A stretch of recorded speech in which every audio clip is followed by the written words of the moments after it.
Welcome back, everyone. My name is Joe, and over the last year, I've documented my journey of writing a first novel. In fact, a trilogy of novels called Rivendoah. I live with my husband Richard and our granddaughter Hannah on 6 acres of land nestled in the wilds of Virginia. Every Monday, I post a video sharing the joys and challenges of writing a first novel. In this week's video, I'm back out at the woods clearing deadfall at the campsite. I'll be making some hot coffee, some blueberry pancakes, and discussing the progress of Rivendoah. So come along and join me on my adventures in living as a writer and an artist.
Hey everyone, welcome back to my author's channel here on YouTube.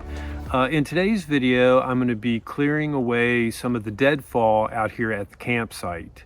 But before I get started, I wanted to show you guys some of the damage that is that's very evident out here in our woods that happened as a result of that terrible ice storm in February. While you guys are watching that, I'm going to go ahead and get the fire going, put some water on the boil for coffee, and then we'll talk from there. So I'll meet you guys back here in a minute.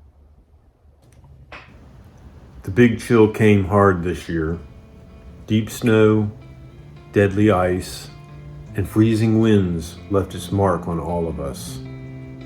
Yet winter's cold fingered grip is slowly loosening. February storms have been replaced with the milder rains of March. Ice thaws and snow melts. The first flowers have raised their weary heads. However, in the woods, the damage left by the ice storm is all too clear.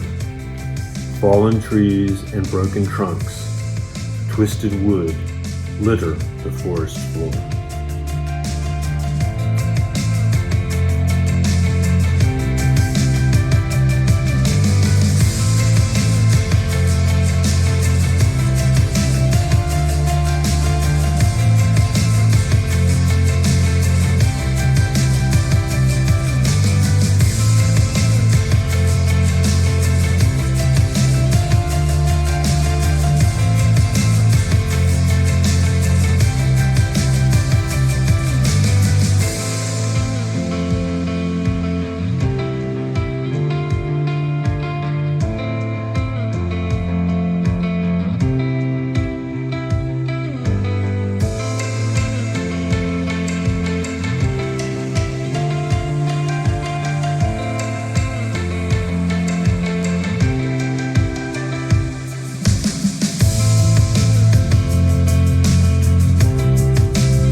Hey everyone, that ought to give you just a peek at what the ravages of the storm of broken dreams, which you can find out more about in my video over here.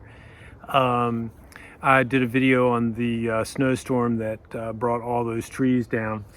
The large pines and holly trees were the hardest hit because they are evergreens, and the holly has its leaves, and the pines have a really thick, uh, not leaves, but spines and stuff at the top that stay that way all winter. So they were very susceptible to the ice storm. The other tree that was a problem were the beech trees, where their leaves stay on all the way through winter and drop off in the fall. So as a result, those also had leaves, which made those branches heavy, and they were just broken all throughout the woods because there's a ton of those trees. The ice weighed down heavily on those particular trees and just brought them down.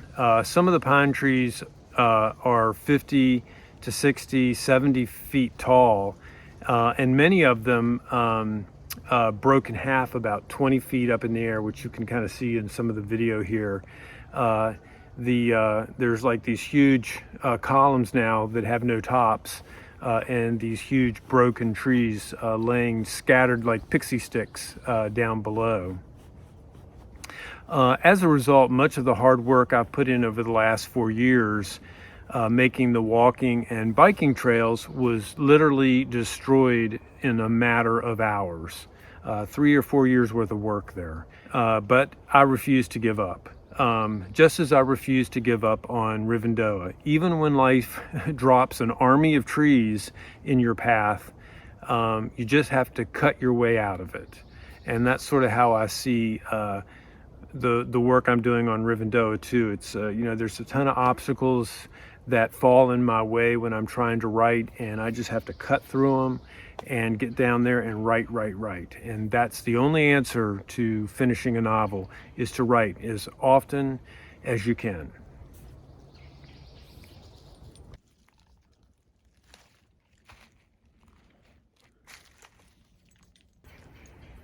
The clearing out here took a hit from the storm also.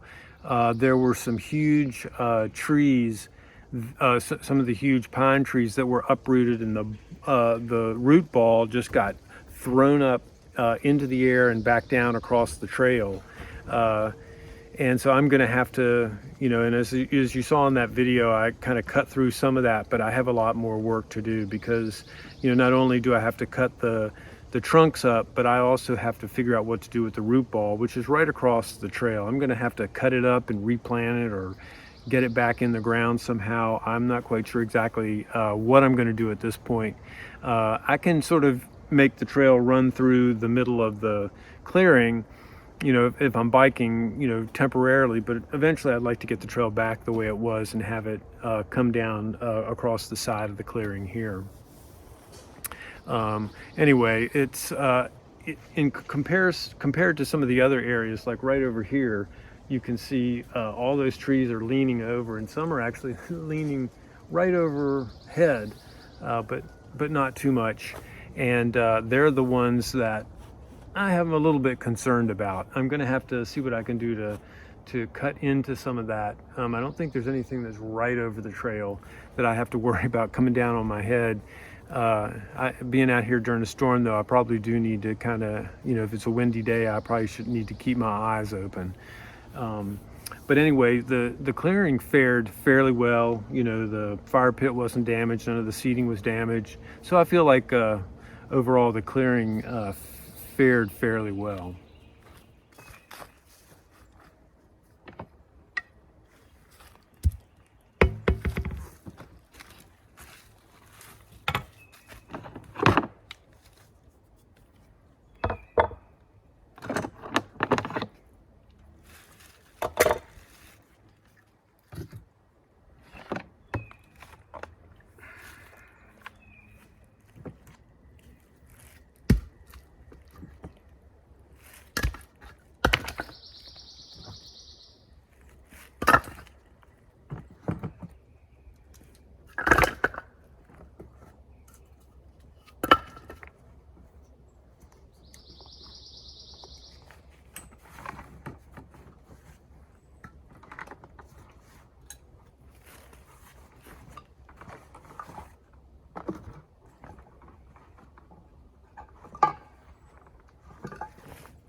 Got these two nice little fire starters, which I'm going to be putting down here. I think I'll put them on one of these.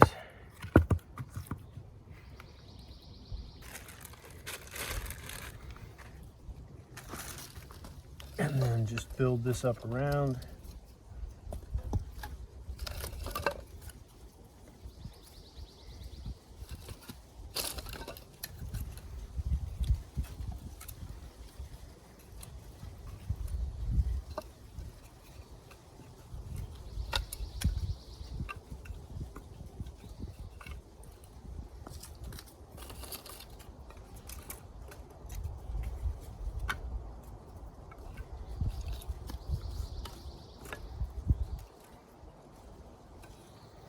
All right, I think I got it.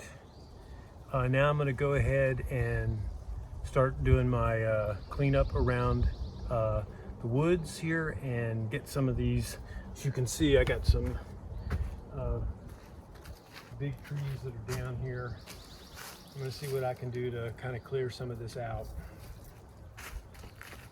All right, well, I think it's time to start doing some more of that clearing. Or I'm going to get out the chainsaw and see if I can cut into some of these trees and at least clear the path enough for walking at this point, and to make the clearing usable for, you know, the videos that I'm doing out here. So let's go ahead and get started clearing away some of that deadfall.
Okay, well, I feel like that's a good start. I got some of the big trees cut up. I got some of those branches down, and some of the holly chunks out of the way, so I, you know, won't get scratched up when I'm walking down past the trail here on my way into the clearing. But before we go any further, let's go ahead and let's get that water on the boil and get that coffee brewing.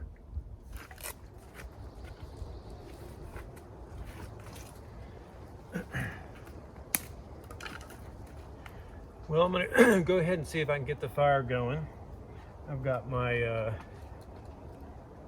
flame here. Where is it? Right here behind me. Okay, I'm going to go ahead and see if I can get the fire going.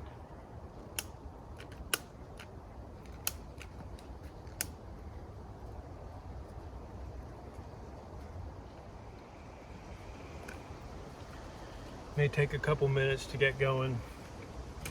One of the things I'm going to do is go ahead and use this today. I'm going to throw one of these in here. Still smells good after all this time. But go ahead and get this done. I did find out that these are actually not real. The berries, they're fake, and they're made of styrofoam. So I'm going to have to pull these out because I do not want that on the fire. just go ahead and put those in recycling.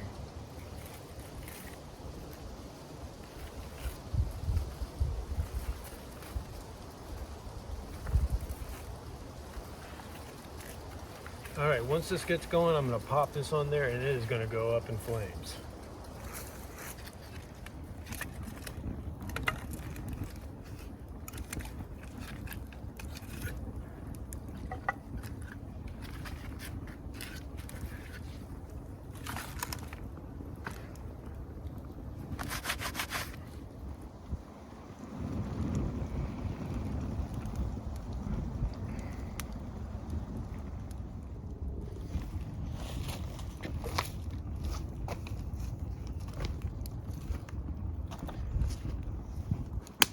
You know, this flame is doing so good, I don't think I'm gonna need this.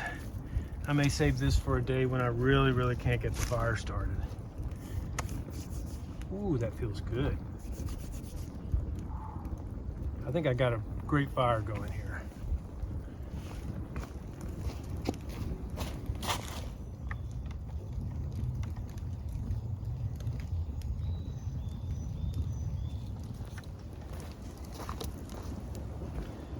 I'm gonna put on some of this damp wood. Just kind of do it around like that.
Okay, it looks like that water is boiling. In fact, it looks like it's about to boil over. So I'm going to get on it right now.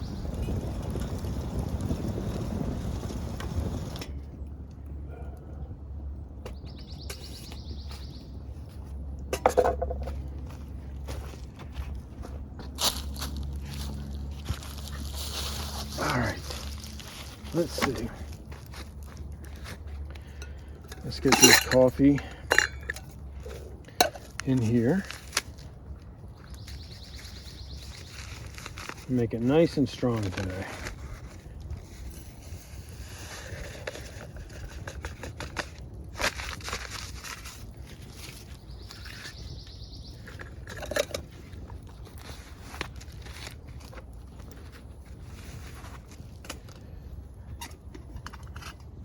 Ooh, yeah, that is nice and hot. Whew. Let's see, I'm going to do it this way.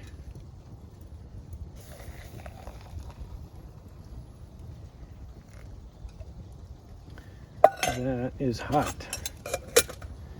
Now, I'm going to let that steep just a little, or brew, I should say.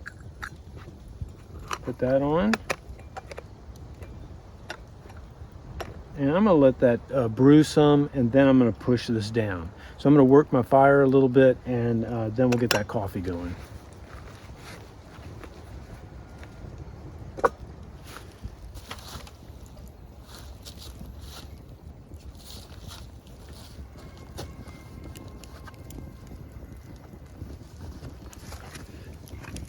You know, I think the fire's looking pretty good.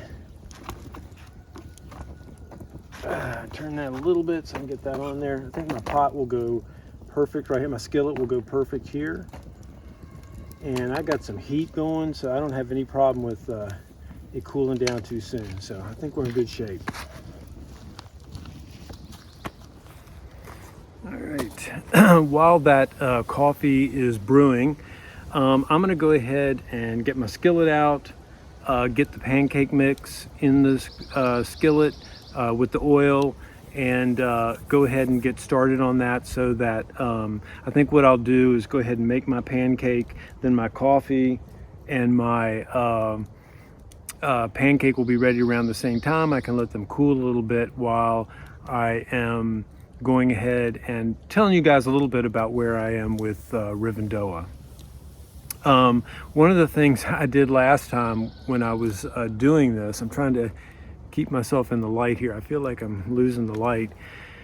One of the things I did when I made pancakes the last time, and you can take a peek at it over here in my last foiled pancake video, but I forgot to bring a spatula. So I tried to use my knife, and I ended up making a big blueberry pancake mess in the pan, but it actually tasted delicious. So hopefully today I can make more of a traditional pancake, even though I did forget the spatula again. I just realized I forgot it again. I forgot to get it. So I'm gonna go ahead and maybe cut one of these pieces of wood down a little bit and see if I can use that as a spatula. So anyway, why don't you join me and see how this experiment works out. Okay, I got my skillet, and today I'm gonna be putting, last time I tried butter and that didn't work quite as well out here on the campfire, so I got some oil. And I know it doesn't look really good right now, but this is my pancake mix. I'm gonna slice a hole in it and just put it down in here when this gets good and hot. First thing I'm gonna do though is just put this right on the fire before I put the oil in and get it nice and hot. So let's go ahead and do that. All right, well, I had to rearrange the fire a little bit. I got a ton of heat coming off of here right now. So I am gonna put it off to the side here like that. Just go ahead and let it get nice and hot. Then we'll put my oil in and start that pancake. Just wanna make sure I don't burn it. Well, I didn't want it quite this hot, but I think we are ready. Go ahead and get that hot, get that cooking. And I put maybe a little bit too much oil in there, but last time it just got burnt. So I'm gonna let that go around there a little bit.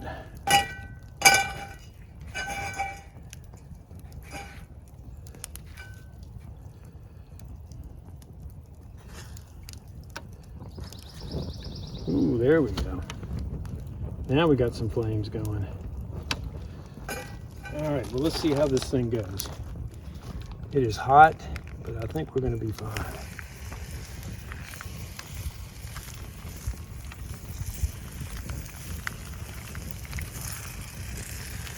Never done it. I'm sort of maybe frying it a little bit.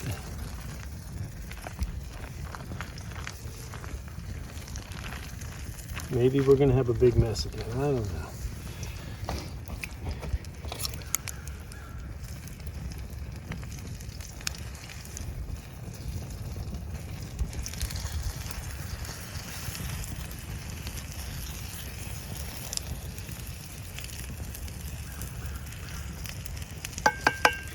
Here's my spatula.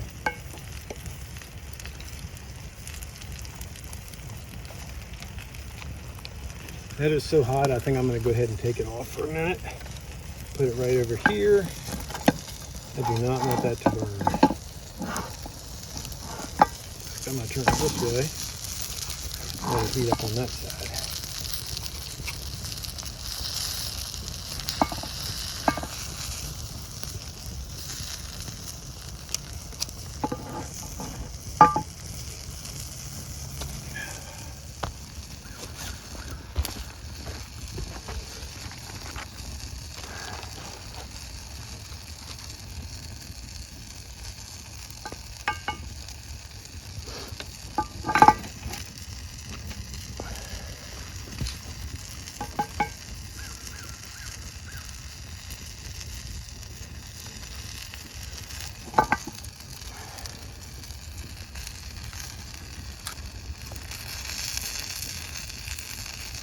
Well, I think it's going to be another big mess. We shall see.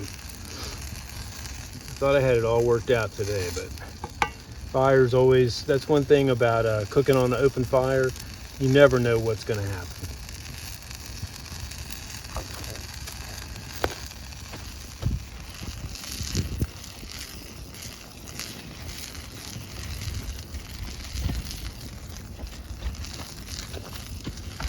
Wow, we got all kinds of flame happening here. Okay, wish me luck. I'm going to try and flip this thing. Get it out of the flame here a bit. I'm going to push this back some. All right, here goes. Wish me luck.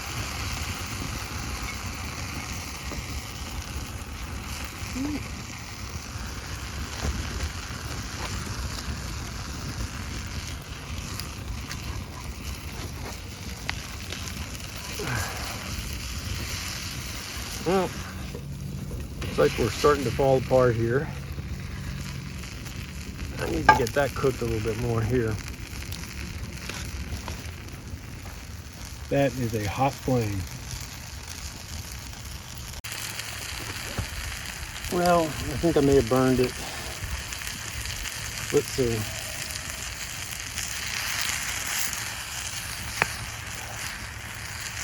Well, not too bad.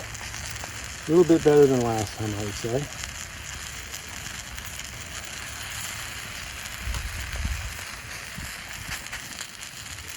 Okay, once I get that maple syrup on it, it's going to taste delicious.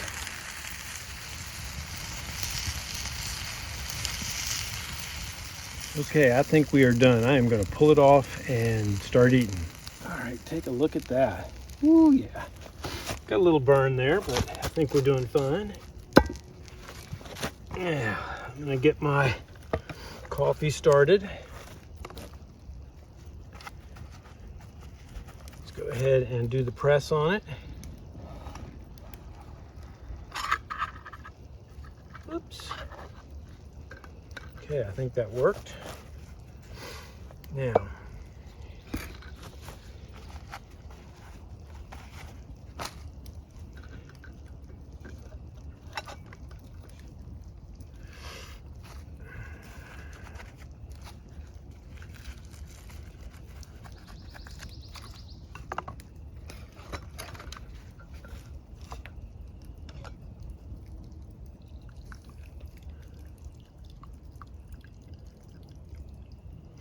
got a nice dark brew. Now I'm gonna use this as my plate. I take a nice big chunk.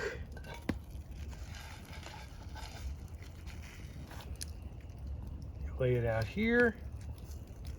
Nice big chunk. I'll save that piece.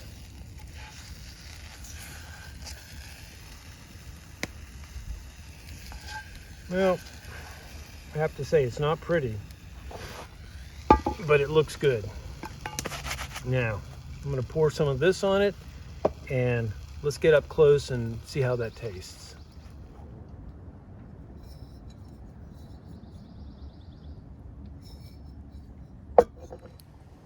Okay, I got my coffee. It is looking very warm. It's definitely warmer out here today than it has been, but it's still nice to have a hot cup of coffee. And to top it off, I have some delicious looking pancakes. Can you see that? And I'm gonna go ahead and just drizzle it with my maple syrup, genuine maple syrup. Now I'm just gonna put a little bit on here. I don't want to drench it, just a bit of a drizzle here. Ooh, there we go. Nice. Oh, that's gonna drip down my chin for sure. I definitely feel that. Go ahead and spread that out a little bit. Ooh, yeah. Let me give you a close-up shot of that.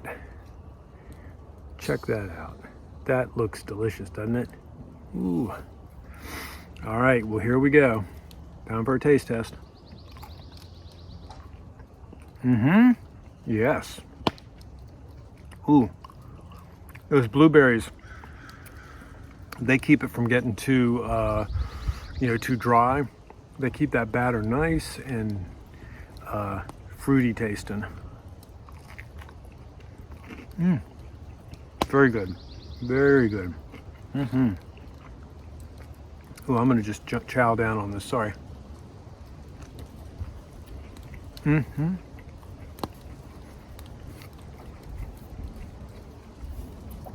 Get a better angle there. Look at that. Yes, indeed. I am enjoying this. You know, I like coming out here and making a fire and cooking up some tasty treats, some breakfast. In this case, some breakfast of pancakes and blueberries, maple syrup, hot coffee.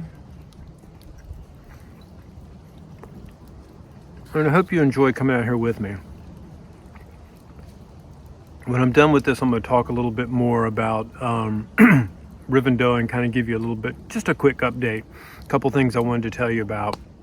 Some of the struggles I'm having and some of the good things that have come out of that. But first, I am going to go ahead and finish this.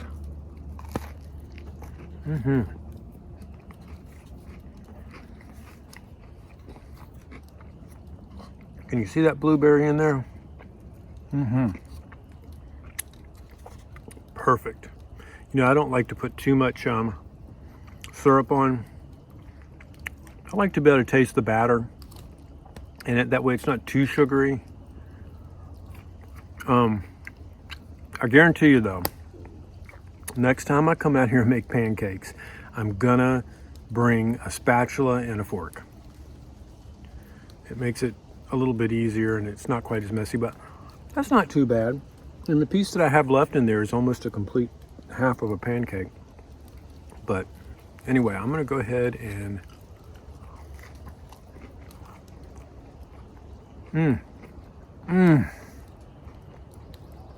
wow.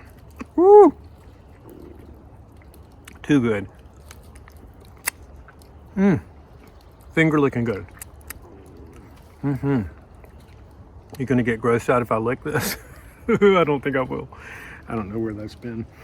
Anyway, now I'm gonna go ahead and close this up so I don't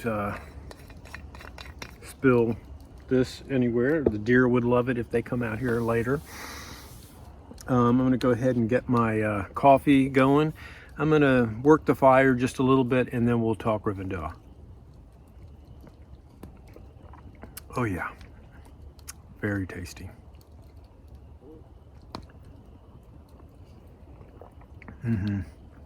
Yeah. All right, take those off.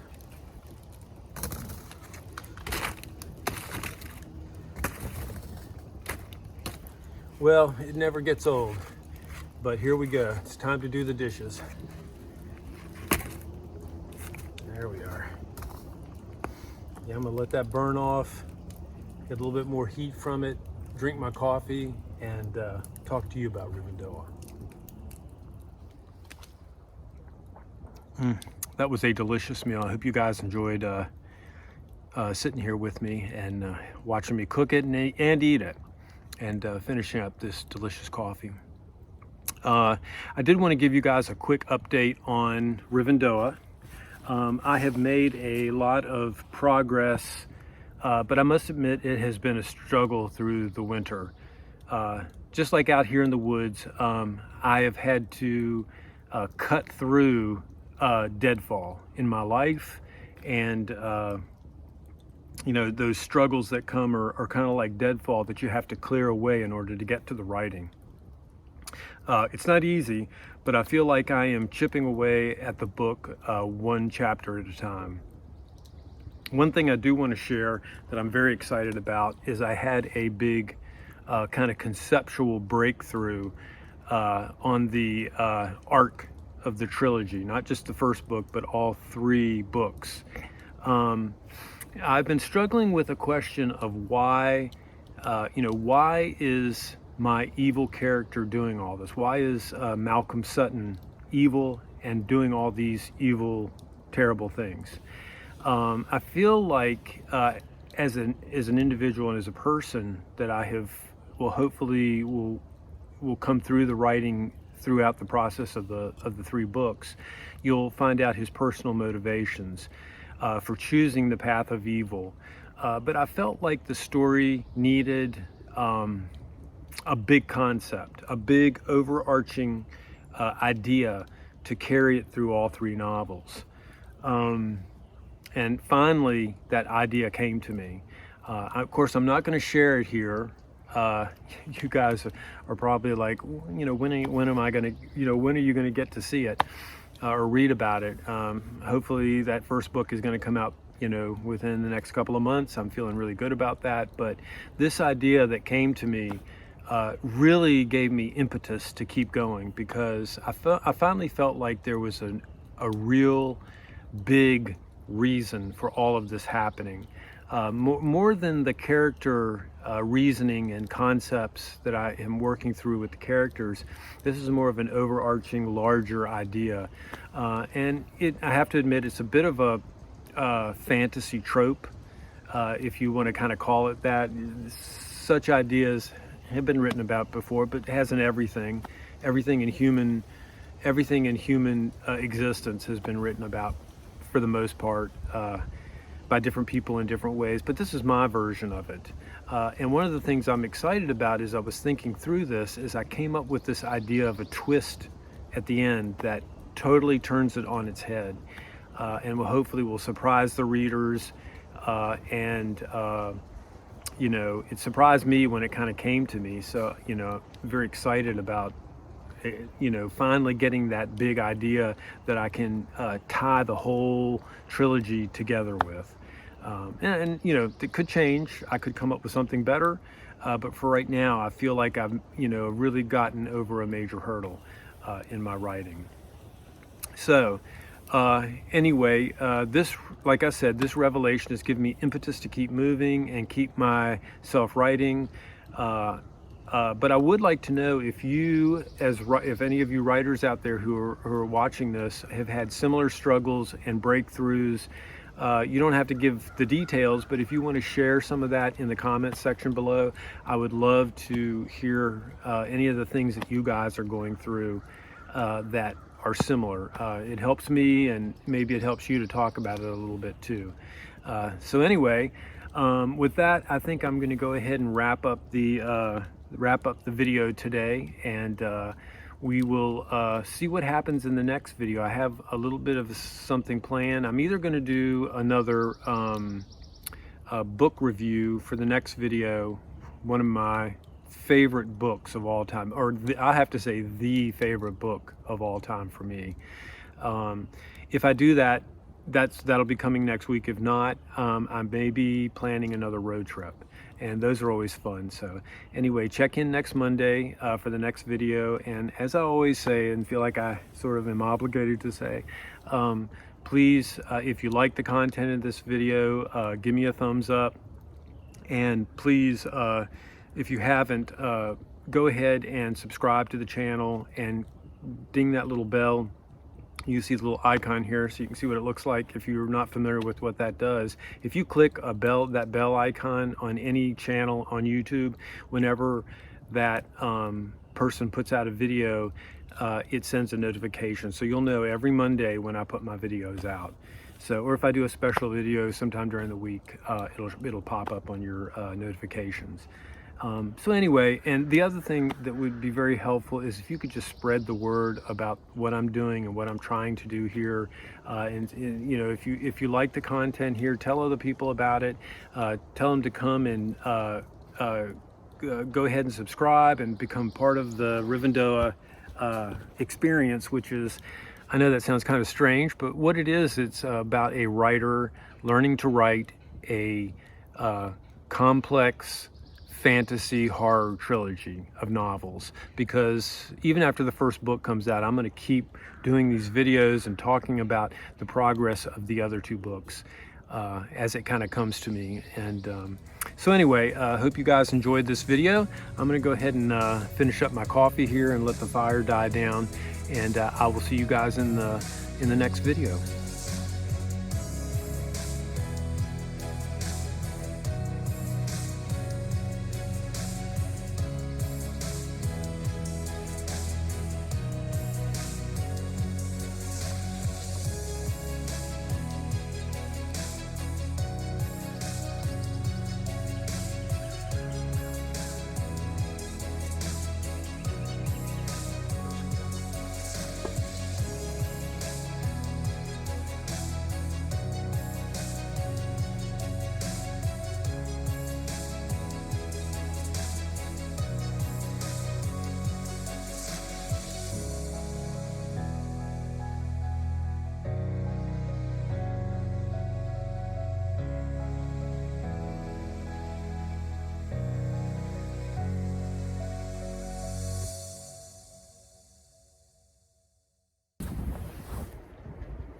Hey everyone, I just wanted to share this snowstorm we just got.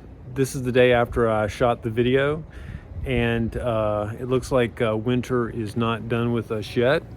We got a sort of a snowstorm out of nowhere, and it looks like we're probably going to get maybe a half to full inch of snow today. So I guess winter isn't done with us yet. I think the groundhog got the last laugh. So anyway, I just had to share this with you guys and show you that winter is still here. And as much as it felt like spring over the last couple of days, winter is not done with us yet. So let's hope in the next video I'll have some warm weather to share. See you guys then.